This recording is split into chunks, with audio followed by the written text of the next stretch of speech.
Bonjour à tous et bienvenue sur ce webinaire dédié au vidéo live shopping. C'est une grande nouvelle tendance dans le domaine du retail pour apporter un conseil très personnalisé. Nous vous montrerons dans ce webinaire comment faire la différence grâce à la vidéo, entre autres. Alors, lors de ce webinaire, on vous invite à poser vos questions dans le fil du chat et on essaiera d'y répondre au fil de l'eau pendant toute la durée du webinaire. Alors, aujourd'hui, je suis accompagnée de deux autres personnes. Je ne suis pas toute seule pour animer ce webinaire. Tu peux passer au slide suivant. Donc, je serais ravie de co-animer ce webinaire avec Olivier Godard et Arnaud Pigueler. Alors, avant de les présenter, je vais me présenter moi-même. Je suis Gwendoline Jansoni. J'ai en charge, en fait, les grands comptes chez Zendesk. Alors, pour ceux qui ne connaissent pas Zendesk, qui sommes-nous, que proposons-nous? On propose, en fait, une solution plateforme conversationnelle centrée sur la relation client qui permet de répondre à toutes les demandes clients, quel que soit le canal. Alors, on est convaincus, nous, chez Zendesk, qu'apporter une expérience client exceptionnelle est un vecteur de croissance important pour les sociétés. Alors, je vais demander peut-être à Olivier tout d'abord de se présenter. Bonjour. Bonjour Gwendoline, bonjour Arnaud. Ravi de faire partie de ce webinaire. Vraiment très content d'être avec vous aujourd'hui. Donc, en quelques mots, moi je m'appelle Olivier Godard. Je suis rentré dans le retail il y a 14 ans. J'étais PMO chez But pendant plus de 3 ans. Ensuite, j'étais patron du digital chez Darty pendant 4 ans sur de la partie commerce, mais aussi sur de la partie magasin. Donc, on verra tout à l'heure que c'est pas anodin comme sujet pour le webinaire d'aujourd'hui. Et puis ensuite, j'ai été patron du digital chez Monoprix pendant 3 ans sur la partie alimentaire et non alimentaire, où j'ai aussi travaillé sur du e-commerce et des sujets plus point de vente, digital point de vente. Et puis il y a 3 ans, j'ai créé Diamart, qui est une filiale du groupe Diamart, une société de conseil aux retailers avec Diamart. Nous, on est spécialisé dans l'accompagnement des retailers sur la transformation digitale, mais de façon pratico-pratique. Et voilà. Merci Olivier. Et je suis également accompagnée d'Arnaud Pigueler, qui est un des fondateurs de Snapcall. Alors, que fait Snapcall? Bonjour à tous, bonjour Gwendoline, bonjour Olivier. Je suis Arnaud Pigueler, je suis le CEO et cofondateur de Snapcall, une société qui est basée à Paris, qui a été créée il y a à peu près 5 ans. Alors Snapcall, c'est quoi? C'est la solution vidéo de live shopping qui est intégrée dans les plateformes conversationnelles, dont Zendesk, qui est notre partenaire majeur, et qui offre une véritable expérience d'achat en ligne qui allie à la fois les avantages du offline et du online. Alors, en d'autres termes, pour faire un pitch un petit peu plus en rapport avec d'autres solutions, on est en fait un peu la solution Google Meet ou Zoom, mais spécialement designée pour tout ce qui est le business online et notamment le business retail dont on va beaucoup parler aujourd'hui dans ce webinaire. Merci Arnaud. Alors, on va passer à notre agenda. Donc, dans cette prochaine demi-heure, on va essayer de tenir le timing. On va aborder ce fameux sujet du vidéo live shopping, entre autres. On dressera d'abord un petit tableau sur le monde du retail aujourd'hui et qu'est-ce qu'il devient et pourquoi il devient de plus en plus conversationnel. Ensuite, bien sûr, on expliquera ce que c'est que le live video shopping. Et enfin, on articulera notre discours sur 3 grands enjeux, qui est spécialement pour les retailers. On va essayer d'apporter des réponses grâce aux expertises de chacun. Et enfin, on finira par une démo de la solution Zendesk Snapcall. Alors, si on rentre un petit peu dans le vif du sujet, on a une première tendance qui est assez importante. C'est depuis la pandémie, bien sûr, il y a eu une explosion du e-commerce. Plus de 25% en fait des ventes se font maintenant, l'augmentation de plus de 25% des ventes se fait sur la plateforme e-commerce. Donc, ces e-acheteurs, en fait, qu'est-ce qu'ils veulent? Ils veulent de plus en plus de conseils parce qu'aujourd'hui, on est encore sur un mode très self-service avec un taux finalement de conversion assez faible pour les marques. Donc, on va essayer de montrer aujourd'hui qu'il y a des moyens et des moyens assez simples pour augmenter ces taux de conversion et rendre cette expérience un peu anonyme qui est derrière un écran beaucoup plus personnalisée et sympathique. Alors, si on passe un petit peu au slide suivant, on voit aussi que le service client évolue. Donc avant, on était sur un mode un peu siloté avec effectivement la possibilité d'avoir plusieurs canaux, mais ils étaient très décorrélés. Donc, on adressait un peu les réseaux sociaux d'un côté, le téléphone de l'autre, le chat encore un autre silo et surtout les magasins. Les magasins étaient complètement décorrélés de sa relation client à distance. Et maintenant, ce qu'on voit, c'est qu'il y a une grande évolution, enfin, tous les services clients se posent cette question-là, c'est comment unifier cette relation et surtout comment avoir un parcours complètement sans couture depuis le démarrage d'un acte d'achat ou d'une consultation sur le web jusqu'à éventuellement aller même chercher son produit en magasin.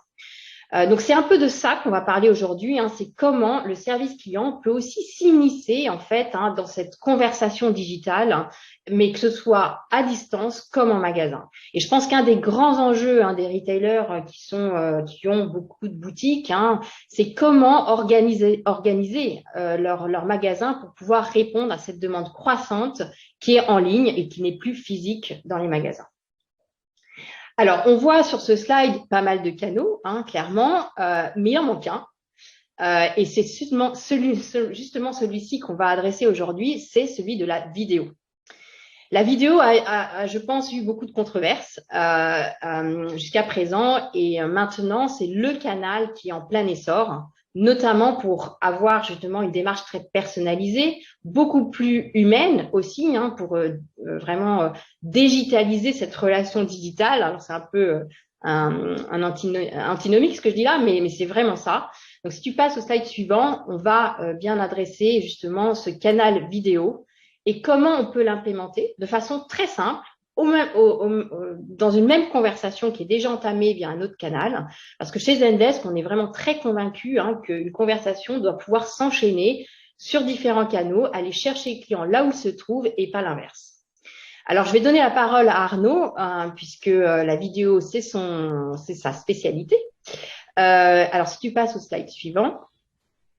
Voilà, on va avoir en fait la différence entre le live shopping et le vidéo live shopping. Merci Gwendoline. Alors effectivement, la vidéo, il y a eu un essor de la vidéo sur les deux dernières années qui a été vraiment phénoménal. La vidéo pour la collaboration, lorsqu'on fait une conférence entre les différentes personnes d'une entreprise ou en dehors de l'entreprise, ce sont des conférences qui sont organisées, c'est la collaboration. Là aujourd'hui, il y a des gens comme Hangout, Zoom qui aujourd'hui sont les leaders. Il y a aussi la vidéo qui se fait pour tout ce qui est webinaire, et donc ça c'est un autre marché. Et puis aujourd'hui, la vidéo qui marche vraiment, c'est la vidéo pour le conversationnel. C'est comment justement la vidéo va aider le business online à justement transformer ce taux de conversion qui est entre 2,83 en fait chaque année à aller plus loin. Donc on voit vraiment bien qu'il a fallu que les personnes utilisent la vidéo pour des usages à la fois personnels ou de collaboration d'entreprise, pour finalement l'utiliser dans le conversationnel, c'est-à-dire entre une personne qui est cliente d'une marque et finalement la marque qui va répondre à cette demande. Et bien évidemment, la vraie tendance, c'est le live shopping. Et lorsqu'on utilise le live shopping, il apparaît que finalement, il y a deux solutions qui y répondent. La première, alors qu'on va appeler one-to-many, ce qui est plutôt le mode streaming, et l'autre qui est le one-to-one, qui est plutôt une relation entre deux personnes. Donc, si on doit bien distinguer les deux, la première, le one-to-many, c'est ni plus ni moins qu'un présentateur qui va se montrer ou qui va montrer son produit, et finalement, il n'y aura que lui qui sera dans un échange vidéo. Les autres personnes vont pouvoir le voir. Il peut y avoir des centaines de personnes qui le voient, et il y aura un chat communautaire, on va dire un chat où les personnes vont pouvoir interagir, lui poser des questions et il va répondre. Mais il n'y aura que lui qui va finalement avoir ce temps réel, voix vidéo et à la rigueur screen sharing. Donc ça, c'est une tendance qui est très forte, qui était très très forte en Asie. Un des acteurs aujourd'hui qui représente 90% aujourd'hui du marché dans le live streaming, c'est la plateforme Taobao. Et en fait, aujourd'hui, en 2021, c'est juste pour donner le chiffre, ça générait à peu près 170 milliards de chiffres d'affaires en 2021 juste sur l'Asie. C'est une tendance qui est beaucoup moins suivie en Europe, encore beaucoup moins suivie aux US, mais c'est comme tout, les marchés se cherchent et donc ça, c'est un des marchés en tout cas en pleine croissance. Ce qu'il faut voir aussi sur le one-to-many, c'est qu'il y a à la fois un modèle très peu organisé, c'est-à-dire que c'est une personne qui va pouvoir faire son streaming sur des réseaux sociaux comme Facebook ou Instagram. Et donc, c'est une seule personne avec le fameux cercle lumineux qui s'enregistre avec la démo. Et puis, ça peut être aussi une autre société qui va l'installer sur son site web. Et là, ça va être beaucoup plus organisé. La marque va avoir une sorte de studio ou un événement pour pouvoir le planifier. Donc, voilà un petit peu la partie one-to-many. lorsqu'on est sur le one-to-one, on est réellement dans le modèle plus conversationnel. C'est le modèle aujourd'hui d'engagement. Lorsqu'une personne va commencer par rentrer sur un site ou effectivement sur les réseaux sociaux, elle va être qualifiée par un bot. On reviendra sur cet engagement conversationnel, bien évidemment, mais ce qui est très important, c'est que ça va passer d'un bot à un chat et ce sera entre deux personnes, entre le client et la marque. Et puis, en fait, le one-to-one, ça va déboucher sur un appel vidéo. Et ça, en fait, si on oppose un peu les deux, il y en a un, effectivement, qui va pouvoir va diffuser, c'est du broadcast. Ça peut être du live, et ce sera du live et du replay, alors que le one-to-one, ce sera du live. Dans un cas, dans le one-to-many, on est plus sur la publication du social et un peu sur le site web, alors que le one-to-one, c'est l'inverse, c'est le site web et un peu de social pour le moment, mais encore une fois, ça change. Un, c'est le broadcast, l'autre, c'est personnalisé. Le one-to-many, c'est plus ce côté un peu fun, le côté one-to-one, on va dire, c'est plus le côté efficace. Et puis, encore une fois, là, on va parler de taux de conversion, c'est juste quelques chiffres qui préparent au slide suivant. C'est le one-to-many, c'est sûr que pendant cet échange-là, d'une démonstration d'un produit, on va voir cette conversion, il y aura des codes qui vont être échangés, et on voit bien c'est un très très bon moyen aujourd'hui de convertir un produit. Et lorsqu'on est dans le one-to-one, il y a déjà une qualification qui est venue entre deux personnes, et les taux de conversion sont énormes par rapport, on va dire, au taux de conversion classique, comme Gwendoline le précisait tout à l'heure. Donc là, on est vraiment sur des taux de 25%. Donc, vous voyez un petit peu sur les deux expériences. Et là, derrière, one-to-one, on parle de plus en plus de personal shopping, consultation, que de live shopping. Voilà un petit peu sur ce slide-là. Je repasse la main. Merci Arnaud. Donc l'idée, c'est vraiment de se rapprocher sur ces taux de conversion qu'on a en magasin. Et si tu cliques sur le slide, on verra qu'on s'y rapproche. Et les clients sont très demandeurs en fait. Ce qu'on voit, c'est que d'ici 2025, ils préféreront utiliser une plateforme de messagerie avec des services vidéo plutôt que d'avoir des apps spécialisées du retailer ou choses comme ça. Donc, c'est vraiment une démocratisation des usages.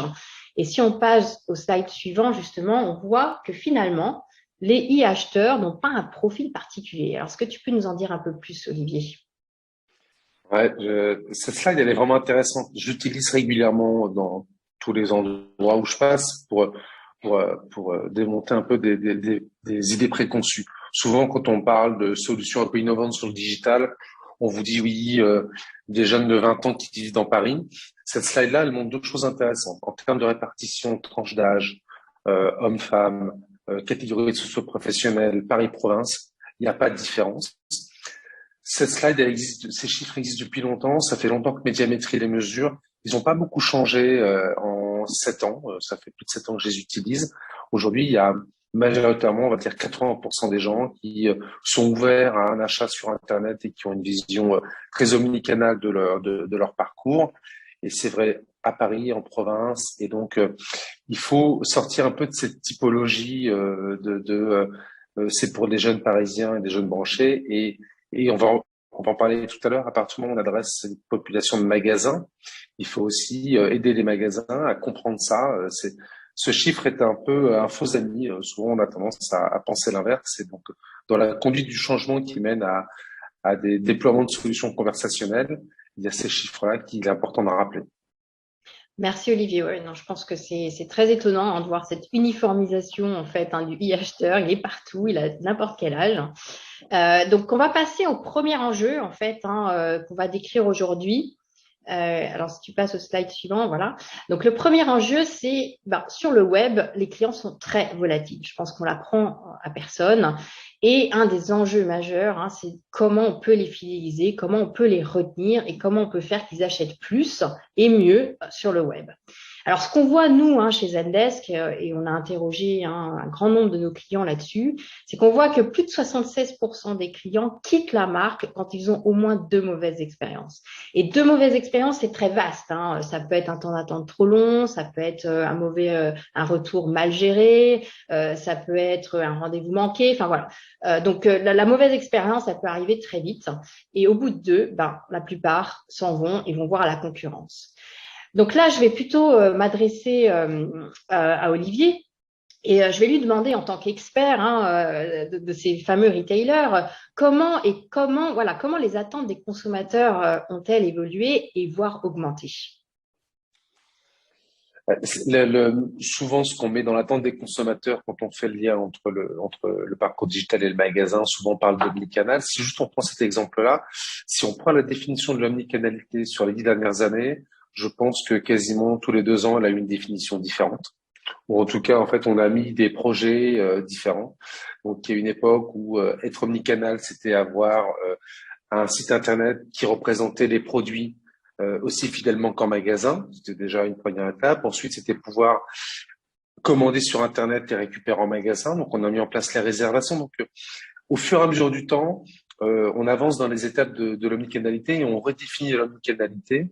Et aujourd'hui, les attentes des clients dans la nouvelle omnicanalité, j'ai envie de dire, parce qu'elle se réinvente tous les jours, elle est quelque part sur la capacité à passer sur des canaux physiques via du digital. Et quand je dis physique via du digital, c'est pas de ça. En fait, aujourd'hui, les clients veulent tous les avantages du digital, autonomie, disponibilité, on le fait d'où on veut, mais ils veulent retrouver du lien. Et aujourd'hui, il y a beaucoup d'attentes de la part des clients, comme on le voit un peu dans vos études, d'avoir un conseil personnalisé sans être obligé de faire la queue en magasin pour avoir accès à un conseiller personnalisé. Et donc, c'est toute l'ambiguïté de l'hyper-exigence. Moi, souvent, je dis à mes équipes ou à mes clients maintenant qu'il n'y a pas pire qu'un client omnicanal, il n'y a pas mieux qu'un client omnicanal. Pas pire parce que c'est les plus exigeants. Donc, ils veulent tout. Ils veulent à la fois la personnalisation, la relation forte, l'expertise, mais à la fois pas attendre comme si c'était tout seul dans le magasin. Et donc aujourd'hui, le digital doit répondre à ces enjeux-là. C'est comment je suis à la fois dans l'hyper-personnalisation, dans la qualité, et à la fois dans la fluidité de la relation. Très bien. Oui, non, je pense, Olivier, c'est exactement ça. On essaye en fait d'avoir la même expérience, hein, que ce soit online ou offline, et d'où ces nouveaux services, hein, qui sont en pleine émergence. Alors, l'autre enjeu, je dirais, qui est aussi qui est un peu lié, hein, qui est fondamental, hein, sur le web, c'est le taux de conversion. Alors, ce fameux taux de conversion, il a fait couler beaucoup d'encre, hein, et on essaye toujours de l'augmenter. Donc là, je vais m'adresser à Arnaud. Quels sont les moyens pour augmenter ces taux de conversion? Est-ce qu'on a des nouvelles solutions possibles? Et quels sont les enjeux derrière, en fait? C'est sûr, le meilleur moyen, c'est toujours de parler de chiffres.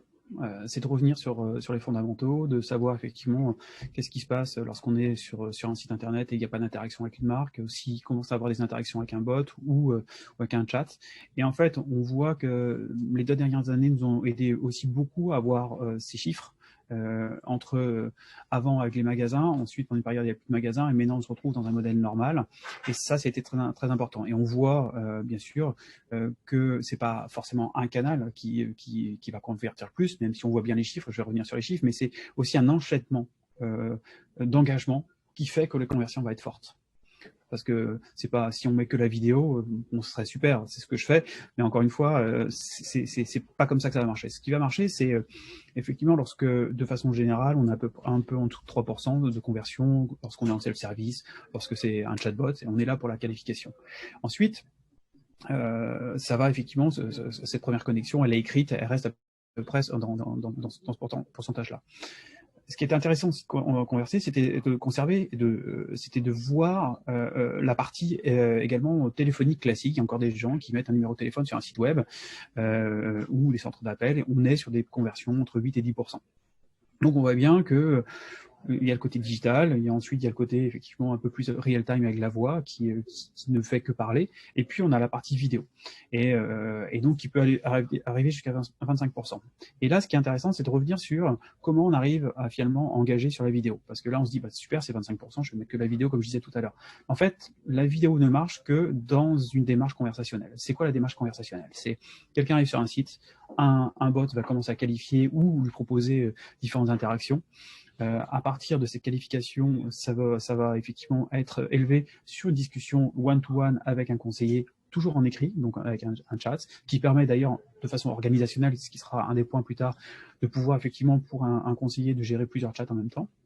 Et puis à un moment donné, ce qui est intéressant, c'est cette conversation qui peut finalement de renseignement à achat sur peut-être sur 10 conversations, le conseiller va finalement sélectionner cette conversation et la passer en vidéo, donc en réel Et en vidéo, il faut que ce soit en un clic, bien sûr, toujours entre les deux mêmes personnes qui sont engagées depuis le démarrage du chatbot jusqu'à l'appel vidéo en un seul clic. Puisque, encore une fois, on parlait d'omnicanal, mais on parle de sans couture, on parle d'engagement très rapide et très simple. Et le digital aujourd'hui peut le faire. Il ne faut pas qu'il y ait de disruption dans l'enchaînement des interactions entre le client finalement et la marque. Et donc aujourd'hui, on est vraiment à l'heure du conversationnel. Et donc, Zendesk étant une plateforme conversationnelle, rentre dans cette stratégie de dire, bah voilà, on va commencer à gérer l'ensemble des interactions. Elles peuvent venir des réseaux sociaux, WhatsApp, Facebook ou autres. Elles peuvent venir également d'un chat ou d'un chatbot qui est sur le site. Et puis finalement, ça va ensuite débrayer sur la voix et la vidéo. Et c'est vraiment ça ce qu'on voit aujourd'hui sur le marché. Bien évidemment, ce qu'il faut toujours comparer aussi, c'est cette comparaison entre qu'est-ce qu'on peut faire lorsqu'on fait sur un appel vidéo qui finalement reproduit une expérience très très proche d'une expérience au magasin. On va pouvoir parler à quelqu'un, on va pouvoir être conseillé. Il faut la comparer au magasin. Au magasin, le Graal, c'est 50% de conversion. C'est une personne sur deux qui va dans un magasin qui achète, c'est énorme. Donc, en fait, ça dépend des magasins, ça dépend des industries. Je pense qu'aujourd'hui, ce qu'il est bon de voir, c'est qu'un appel vidéo, qui va être en moyenne à peu près 25% de conversion, va être 10% en général, parce que c'est plutôt 35 à 50% sur la conversion en magasin. On va être à 10% de différence de conversion entre le online avec un support finalement de quelqu'un qui sera en vidéo, qui peut être dans un magasin ou finalement au bureau, de 10% avec quelqu'un qui ira directement aller dans un magasin pour acheter. Donc ça, c'est vraiment important. C'est comment on peut réduire ce gap entre le online et offline, et le offline faisant partie également de cette stratégie, bien évidemment. Donc ça, c'est un premier point sur les taux de conversion. Alors, c'est pour qui le live shopping? Finalement, une fois qu'on parle de chiffres, finalement, c'est pour tout le monde. C'est pour toutes les personnes qui font du business online. Alors, bien sûr, le retail est aujourd'hui notre focus essentiel.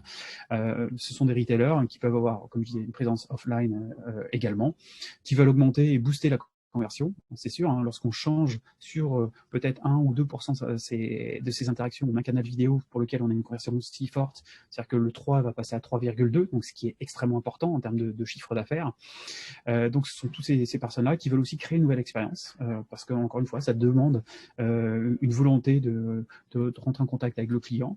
Ce sont souvent des marques qui ont des paniers supérieurs à 200, 300 euros à minima.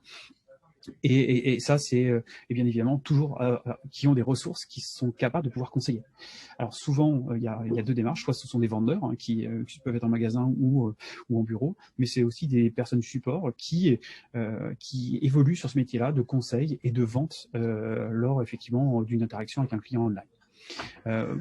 De façon assez rapide, aujourd'hui, les meilleurs marchés sur lesquels nous sommes, c'est tout ce qui est le marché de la maison, c'est-à-dire tout ce qui est appliance, tout ce qui est, par exemple, les canapés, les cuisines, où réellement on a besoin d'un conseil assez fort.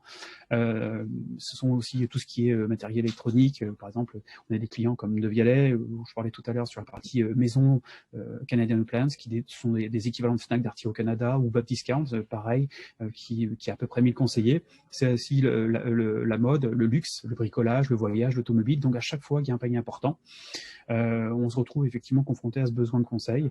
Et là, je parlais plus du marché B2C, mais c'est extrêmement demandé également dans le B2B, notamment les plateformes SaaS aujourd'hui qui veulent présenter leurs produits et donc pour lequel effectivement le client avant d'acheter a besoin d'un conseil. Donc voilà un petit peu pour commencer ce slide. La conversion, c'est une démarche conversationnelle sur laquelle effectivement on peut avoir des taux extrêmement importants et proches des taux de conversion en magasin.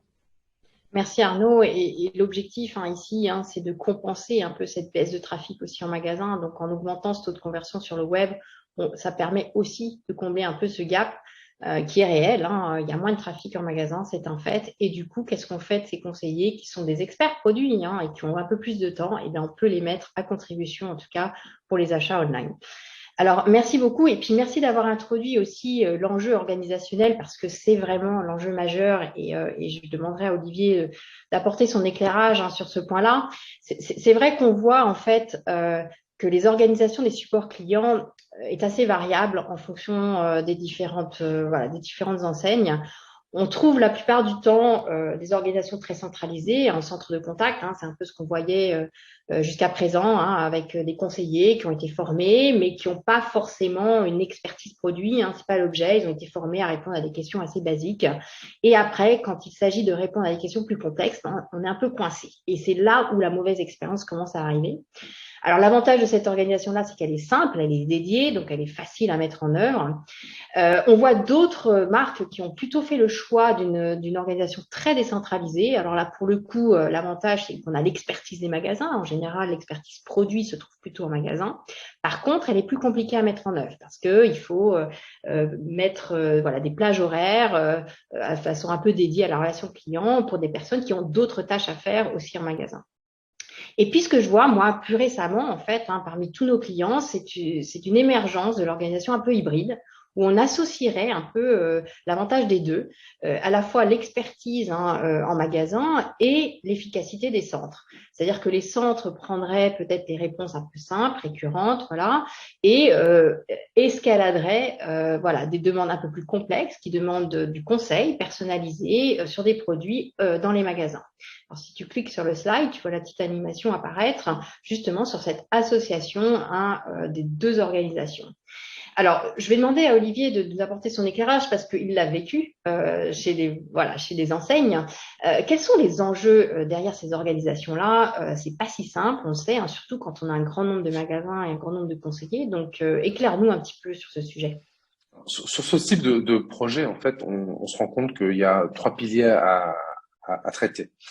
Il faut pas oublier, juste en introduction, on le disait tout à l'heure, c'est que l'omnicanalité s'est développée, que les magasins ont vu arriver chaque année un nouveau projet et des nouvelles tâches à réaliser.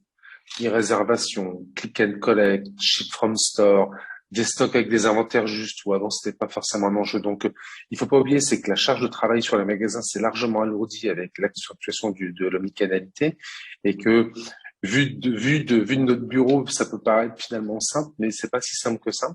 Donc, il faut pas oublier ça en prémisse. Il y a trois piliers. Donc, il y a les outils. Donc, on en parle là, et c'est important effectivement d'avoir des outils qui fluidifient bien les processus. Hein. On se souvient, il y a quelques années, quand on faisait des projets sur les appels téléphoniques entrant dans les magasins avec des serveurs vocaux interactifs, on se posait déjà des questions de quels sont les appels pertinents que je fais descendre en surface de vente, quels sont ceux que je renvoie plutôt sur un centre d'appel.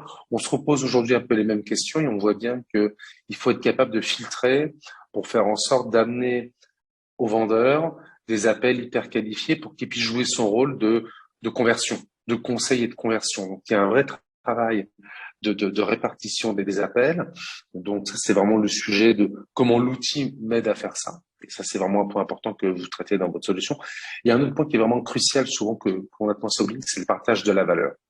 Et ça, le partage de la valeur, il ne faut pas que les retailers oublient de le traiter. C'est-à-dire que quand on commence à envoyer des appels à un vendeur pour qu'ensuite un client aille acheter sur Internet avec son conseil, comment le magasin perçoit la valeur produite par cette vente, comment le vendeur est rémunéré. Donc, ces sujets-là, si on les traite pas, souvent, c'est des projets qui partent un peu en vrille. Donc, le partage de la valeur est vraiment un truc important. Et puis, au final, bien sûr, on disait, c'est la partie organisation. C'est comment, en fait, je m'assure que les vendeurs sont bien utilisés pour leurs compétences, sur leur pôle d'expertise. Et donc, on peut arriver à développer des solutions intelligentes de vendeur préféré. On a développé ces dernières années la notion de magasin préféré qui maintenant devient très courant en fait. On a beaucoup de sites où en fait on a un magasin préféré qui est notre point d'accroche. Ben maintenant en fait il est sans doute temps d'arriver au vendeur préféré et d'être capable de créer une relation un peu plus forte entre un vendeur avec qui on aime bien parler, qui sait bien parler de choses qu'on aime bien, et puis le client et de pouvoir ouvrir un canal de discussion. Et après il faut respecter en fait le planning des collaborateurs et là ça se complexifie un petit peu. Hein. C'est-à-dire que absent, présent, temps fort, temps faible. Et donc là, il y a toute une gestion et toute l'organisation. Je crois qu'il n'y a pas de bonne méthode absolue à appliquer. Ça dépend un peu des enseignes, de leurs ADN et de l'organisation, mais c'est un point crucial pour réussir ce type de projet. D'accord, merci Olivier. Oui, en effet, la partie rémunération des vendeurs est clé. Hein. Enfin, j'en fais partie et je le conçois très bien. Alors justement, on va regarder un peu plus en détail comment la technologie peut être au service de ces organisations-là, parce que l'idée, en fait, hein, c'est que ce soit facile à implémenter, hein, que ce soit un peu du plug and play et que la technologie puisse faciliter la mise en œuvre de ces nouveaux services. Alors, Arnaud va nous faire une démo sur l'intégration de son produit Snapcall dans Zendesk.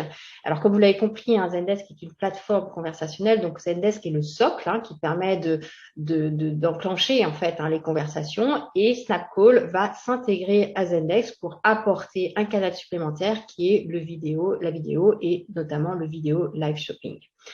Voilà, alors je vais passer la main à Arnaud, même je pense au niveau des slides, pour qu'il puisse dérouler sa démonstration du live vidéo shopping. Ok, merci Gwendoline. Je vais effectivement prendre la main sur la présentation. Donc voilà. Donc, comme tu disais, c'est très important, il ne faut pas voir la vidéo comme un canal qui sera géré par une équipe spécifique ou qui sera géré dans un logiciel spécifique. Il faut voir la vidéo qui sera complètement gérée dans finalement l'ensemble des interactions de Zendesk. Donc notre application est disponible sur la marketplace. En un seul clic, finalement, elle sera disponible pour l'ensemble des conseillers support ou conseillers vente. Et ce qui est important, c'est que finalement, ces conseillers qui ont l'habitude d'un outil, d'une plateforme, finalement, vont simplement avoir un canal en plus. Il sera géré de la même façon et l'ensemble des statistiques seront complètement intégrées dans Zendesk. Et ça, c'était une vraie volonté. Finalement, c'est comme un produit. C'est comme une option, on va dire, de Zendesk. Et c'était vraiment l'objet de notre développement, de simplifier l'installation en un seul clic, donc moins de 2 minutes, et puis surtout, pour les conseillers, une seule plateforme, donc pas de trading, et la capacité de pouvoir démarrer à tout moment. Donc, ici, il y a 3 images qui montrent finalement comment ça se passe, comment un client, c'est le côté client, comment un client est engagé. Alors là, on l'a modélisé sur le côté mobile. Comme vous voyez, là, je suis on va dire un marchand qui vend du thé, Square Flag. Et puis, en tant que client, je vais vouloir converser et je vais vouloir poser des questions. On voit bien le chat, c'est dans la première image, le chat de Zendesk qui est en bas à droite. Et c'est le premier point d'interaction. Dans la deuxième image, on voit effectivement qu'il y a une conversation qui a eu entre le client et la marque. Et puis, le conseiller aura proposé effectivement, avec ce type de format, la capacité de pouvoir rejoindre un appel vidéo. Et le troisième, on voit bien que l'appel vidéo se fait entre les 2 personnes. Alors parfois, il y a le choix, bien évidemment, on passe d'abord par un appel voix avant de passer à un appel vidéo, c'est extrêmement important. On a vu aujourd'hui que c'est, comme on dit, c'est de la voix, de l'écrit, de la voix et de la vidéo, et du partage de produits ou partage d'écran. C'est ce côté crescendo dans l'engagement entre un client online et un conseiller. Dans cet exemple, on voit qu'on a démarré l'interaction avec un chat, mais c'est exactement la même interaction ou le même échange lorsque on commence une interaction avec WhatsApp ou Facebook Messenger ou d'autres effectivement canaux sociaux qui sont connectés par Zendesk. On se sert de cette connexion-là pour reproduire la même expérience. Donc voilà un petit peu l'expérience que je vais vous décrire. Donc on va aller maintenant sur trois spécificités qui sont nécessaires aujourd'hui dans le retail. Alors le premier, on va l'appeler ShareLink, c'est comment tout simplement présenter et proposer dans une discussion existante finalement un lien entre différents protagonistes. Alors là, il y a trois vidéos qui sont en cours. Émilie qui est avec des amis et ils organisent un voyage, c'est à l'île Maurice, et Joseph qui est le conseiller en bas à droite. Et encore une fois, ce qu'il faut, c'est que tout soit simple. Il ne faut pas changer de device, il ne faut pas changer effectivement de conversation. Donc en fait, tout simplement, Joseph va envoyer un lien qui est l'hôtel qui leur propose pour le séjour, pour leur prochain séjour. Ce lien sera également partagé tout simplement dans le chat. Donc on voit bien que l'interaction doit être extrêmement simple. Donc là, je fais juste un zoom un petit peu sur l'expérience. Bien évidemment, on peut envoyer 1, 2, 3 ou 4 liens et ces liens seront enregistrés dans la conversation. Donc, comment finalement rendre simple une conversation et comment enregistrer finalement les informations qui sont diffusées dans l'appel vidéo. Alors juste, je reviens sur un peu l'exemple entre 2 personnes. On voit bien Eleonore aujourd'hui qui va parler avec son client, et là, elle va échanger effectivement quelques propositions de voyage. Donc, vous voyez, on arrive dans une intégration qui est complètement simple, où finalement, on voit pas, on parle pas d'aspect technique, on voit tout simplement 2 personnes qui se parlent et qui échangent sur effectivement la prochaine destination de voyage, et ça, c'est très important, cette simplicité. Donc ça, c'est le premier point que je voulais vous montrer. Donc ça, c'est bien. On a parlé de qualification, on a parlé d'engagement, les 2 personnes se sont vues, il y a la confiance qui est là, il y a des échanges d'informations.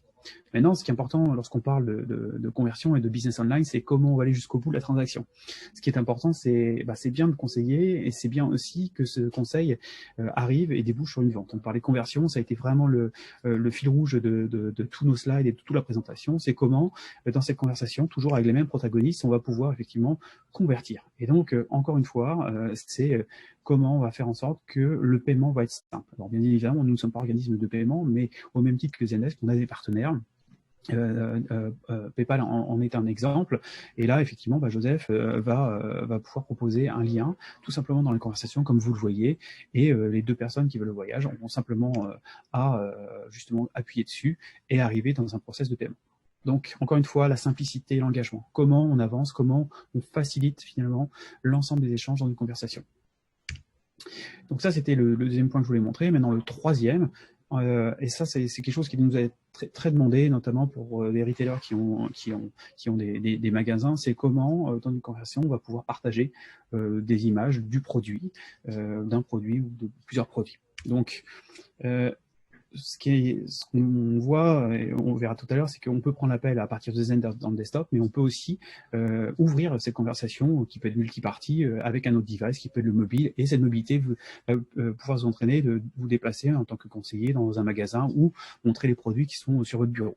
Dans le cas qui est ici, Monica, qui est in-store, donc elle a pris l'appel dans Zendesk et ensuite elle a effectivement connecté son mobile. Et donc elle va montrer une crème, par exemple, et tout simplement, elle va avoir cette fonctionnalité de prendre une photo et vous voyez Snapchat Shared, de pouvoir partager également cette photo-là avec sa cliente qui va pouvoir sauvegarder tout simplement le lien de la photo pour plus tard. Donc voilà un petit peu comment ça se passe.